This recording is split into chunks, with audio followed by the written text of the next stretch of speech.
So while I have the pillows in the dryer fluffing up, I thought it would be a good time to hop on here and go over my 2024 goals. I did a low buy year. I had two categories in particular that I really wanted to stop spending on after examining my habits from 2023.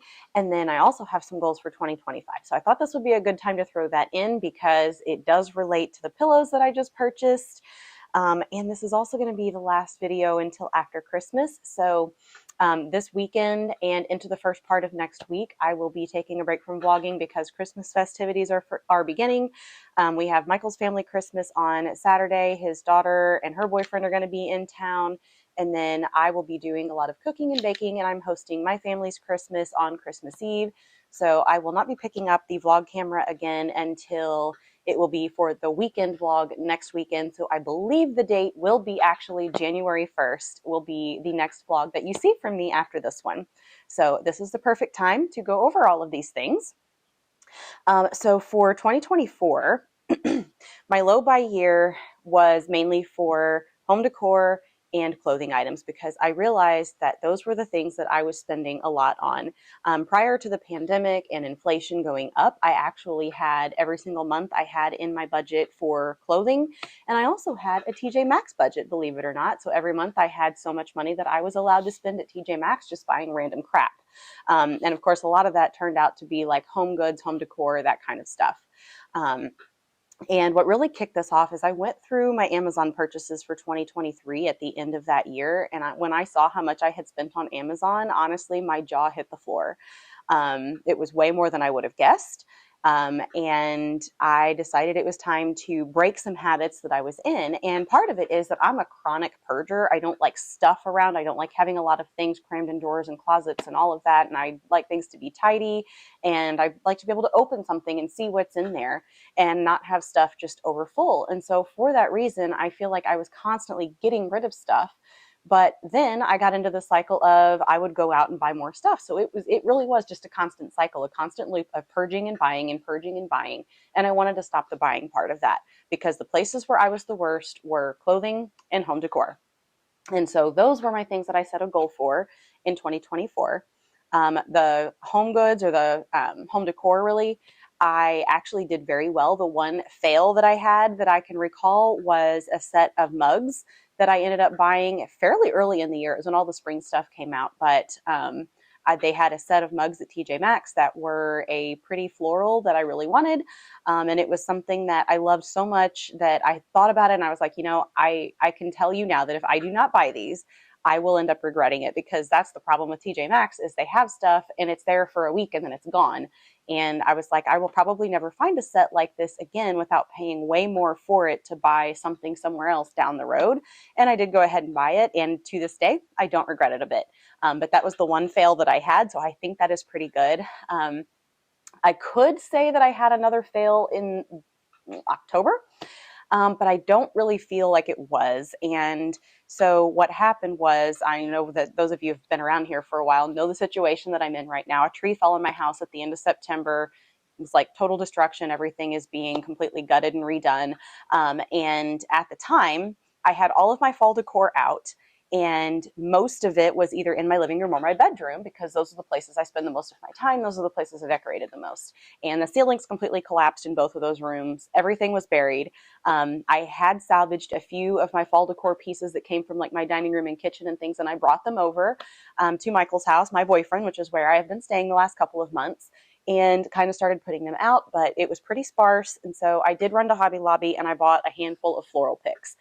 Really, that was it. They were like $2 a piece floral picks. So I didn't spend more than maybe like $10 to $20 in total. So I don't feel like that was too much of a fail. But that's it. That's all I did for home decor.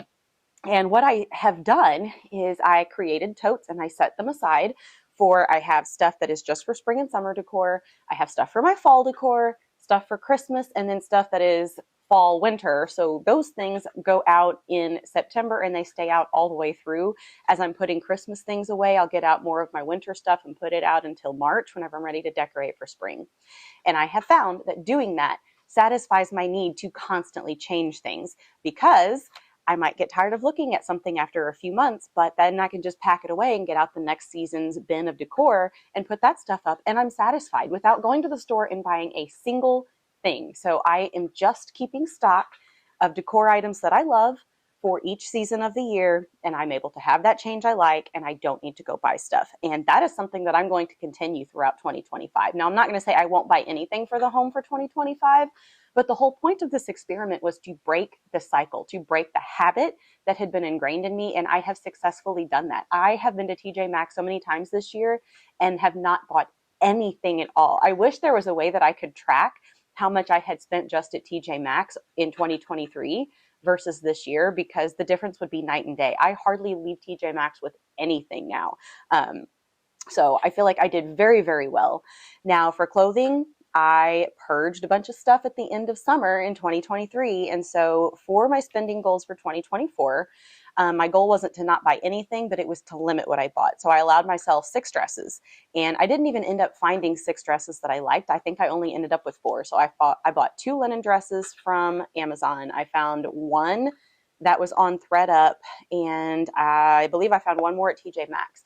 And so I had to kind of modify a little bit because I just wasn't finding what I needed. So I ended up buying a pair of linen shorts and a top that went with it as one of my outfits. And then finally, towards the end of the year, I finally found a pair of white jeans, which the pair I had before was finally shot, and I got rid of it probably 2 years ago, and I just haven't found any that I liked. I did finally find a pair, so I bought that. And at the same time, also bought a couple of cashmere sweaters, because by this point, I had already thought about what my plan was for 2025. And even though the year wasn't over yet, since when you order from ThredUp, if it's just like everywhere, you order so much and you get free shipping. And I had just recently gone through all of my clothing items it was when I was switching out from my summer to my fall wardrobe. And I was looking through all of my sweaters and my long sleeve shirts and stuff, and realized that I could count on one hand the number of items that I had that were natural fibers. Everything else was made of polyester or acrylic. And so I found a couple of cashmere sweaters that were priced really, really well. And I added that to my order with the white jeans. And so I did end up getting those as well. And then in addition to that, I bought one sweatshirt from Etsy, a small business seller. And it was a custom made like beige sweatshirt with a black cat. And I believe it had like a book and a bat and maybe a pumpkin on it as well for fall. And so it was a hand embroidered item. So I felt okay about that too. So I didn't exactly buy the 6 dresses, but I feel like I stayed pretty close to my parameters that I set for myself. And ultimately, so I went through Amazon yesterday, and I looked at all of my purchases for the past year, and I spent 20% less than I did the year before. So I call that a pretty solid win. And so to kind of piggyback off of that, I'm going into 2025 with a different plan. So I've broken the habit of the constant purchasing and purging and consuming these things. I don't feel that I need to set myself a specific goal of how many items I can purchase or anything like that, because I no longer have that drive to impulse buy these things anymore. It has been broken. So for 2025, I want to focus on intentional purchasing. And I think what's going to be the driving force behind that is, right now, I am kind of on a mission to avoid plastic as much as possible. In this past year, a study was released not only about microplastics, which we had already heard about within the couple of years before, but also nanoplastics, which are so microscopic that these pieces get inside of the cells in our body and they stay there. So a plastic particle so small that it can infiltrate your cell had me concerned. And, I already tried to avoid plastic I use like glass storage containers. I don't use any kind of plastic plates or anything like that. So in all of my cooking and food prep and all of that, I like to use glass as much as I can. But I had never really given a thought to the clothing that I'm sitting and wearing on my skin, which is our biggest organ, all day, every day, being made of plastic. And that is so polyester and acrylic are both plastic fibers. And so clothing that is made out of that is plastic. You're wearing it on your skin, and the cycle continues of having these microplastics and nanoplastics getting into our bodies. And so I want to slowly, very slowly, replace items in my wardrobe with natural fibers. And I'm not going to do what I used to would have done, where I just purge a bunch of stuff and buy new, the things that I've already bought. So one of the issues is whenever you buy plastic clothes, whenever you're ready to get rid of them, a lot of them, that even if you give them to the thrift store, end up trashed. And since they're plastic, they don't biodegrade. And so they just end up in a landfill for centuries, essentially. And so I kind of want to avoid that as well.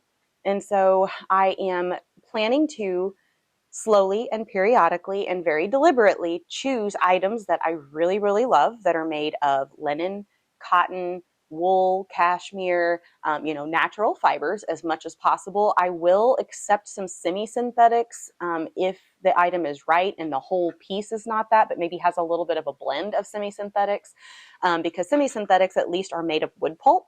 But the problem with those is that the chemical process that is used to process them into fabric is very, very heavily laden with chemicals that are bad for you, bad for the environment. They are not plastic, at least, but it's still something that I want to limit, but it's not going to be a complete no. It's just going to be a yellow light item for sure.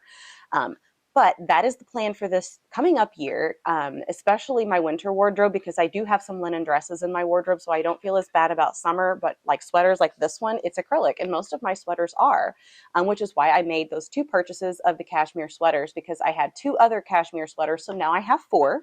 And like my turtlenecks, I have turtlenecks from Calvin Klein J. Crew. I love them.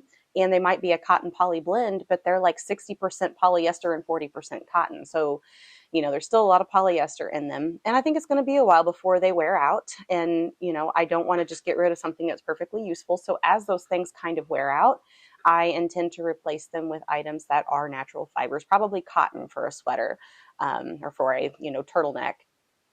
So that's going to be a goal for 2025, but more important for 2025 than the clothing is going to be for the home. And that is because with the situation with my house that is going on right now, there are going to be a lot of things changing. My whole house is being redone, except for the kitchen basically is the only thing that isn't. Like my kitchen and dining room are the only rooms that didn't have really much damage. There was some cracking in a wall behind the refrigerator in my kitchen, but that was it. However, I am opening up my kitchen doorway more. I'm moving it down. They are ripping out all the plaster, replacing with drywall. I'm going to get a couple of additional cabinets. And so one side of my kitchen is going to be a little bit different. My office is going to be completely redone. It's going to have board and batten paneling. My basement is going to be the biggest change, because down there, my son, when all of this happened, my oldest son ended up moving into his own apartment because Michael's house, there just wasn't enough space for all of us. And he's 19, getting ready to turn 20 years old. He's not in school. He's working. So it was time. And so he got a roommate and he got his own apartment. And so now my basement family room, which is where he had been staying, I can finally turn officially into my library, which is what I've kind of envisioned for it all along as my kids were grown. And so I will need to get some furniture pieces. Basically, I'm going to get like a big oversized chair, very similar to the round day bed that I have for outside on my patio. And then I will need a rug. And all of my exercise equipment is going down there as well. So you come down my steps and it's going to be library on one side and fitness on the other. So I will no longer have my exercise equipment in my office. So my office is going to be dedicated to obviously work, and then also vlogging, my camera equipment and stuff in there, and then seed starting. So because of kind of some of those changes, I will need a rug for the basement. I'm going to need a different rug for my office eventually. I have rugs in the other rooms, but I do slowly want to replace those as well, because they are all 100% polypropylene, with the exception of the rug that's currently in my office. It is actually a wool rug, but it is very small. It is too small for the space. I'm not going to replace it right away. It's fine. The one I'm going to focus on right away will be the one in the basement. And it's going to be over the next few years, not just in 2025, because if you've ever priced a wool rug, they're very expensive compared to the polypropylene. They're double the price. So I'm looking at $400 to $500 per rug in order to replace them all. So it's definitely not something that's going to happen all in one year, but I am as money allows and time allows, going to slowly work on replacing all of my plastic polypropylene rugs with wool rugs. And then maybe after that, I might focus on curtains. Now, I will have to get curtains for my office and bedroom. Those were the ones in the office weren't even damaged. They were just tossed aside for some reason whenever they took them down. They didn't get packed up and put away like they were supposed to. So they ended up stained and filthy. And so they need pitched. The ones in my bedroom were definitely damaged because the whole ceiling and everything collapsed in on them. They were covered in attic insulation. So those will get replaced for sure. But that is really the goal, is just between my wardrobe and my home. Anything that I buy, consume, I want to stick to as much natural fibers, natural materials as I possibly can. I'm going back with all solid hardwood floors again, which is what I already had, but definitely doing that instead of the vinyl, which is plastic. The one exception is going to be the basement, and that's just because I don't want to put carpet back in there. Hardwood is not really realistic for a basement because if it ever does flood, the wood definitely gets damaged. Tile would be great, but tile is extremely expensive. And for the basement, since it was carpeted before, I got the depreciated value for that. So it is a fraction of what it would cost me to tile that whole room. And so with the snap and lock flooring, even though it is plastic, at least if it gets wet, it's not likely to damage it. And if it does, I can just pop a piece out, pop a new piece in, and we're done. So logistically, it did make sense to go with that flooring down there. But as much as is humanly possible, I am sticking with natural materials in my home. And that is really my plan for 2025. It is not to spend a set amount of money or buy a set number of items or not buy a set number of items. It is specifically to be intentional with the purchases that I do make and to make sure that they're good quality items, that they are natural fibers, and that before I buy anything, it has to be something that I absolutely love, that I'm going to keep for the long haul, and it is not going to be an impulse purchase. So that is really all I have, at least for spending goals for 2025. For anything personal, I haven't even thought about it yet because honestly, this whole situation, everything is so up in the air right now. And I think until I get settled back into my house, it's going to be very difficult to think about what I want for myself for 2025. So we're going to have to put a pin in that. And it's probably going to be sometime in February when I am back home. And so we will revisit that topic at that time.